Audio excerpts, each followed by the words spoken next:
যদি চলে যান, 3 দিনের খাস মাহফিল আপনার জন্য কোনো উপকারে আসলো না। এজন্য কিছু আমল নিয়ে যাবেন।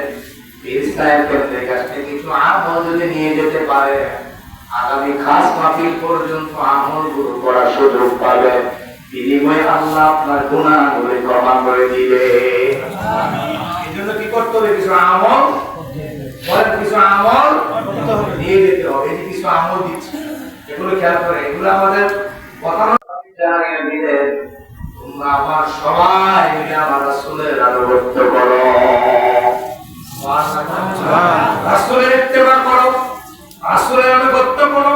আর রাসূলের আনুগত্য ইত্তেবা যদি তুমি করো, সুন্নাহ ভিত্তিক যদি জীবন পরিচালনা করো, আল্লাহ রাব্বুল আলামিন জানিয়ে দিলেন, বান্দা তোমার জীবনের সব অপরাধ আমি আল্লাহ ক্ষমা করে দেয়া। কুল ইন কুনতুম তুহিব্বুনাল্লাহ ফাত্তাবিউনি ইউহিব্বুকুমুল্লাহ ওয়া ইয়াগফির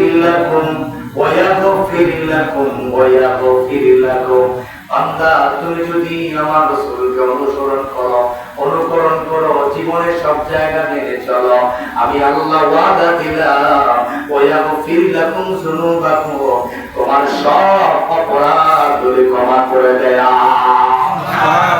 গফুর রহিম, কে আছে ক্ষমা করনে ওয়ালা পৃথিবীতে? আর কেউ নাই।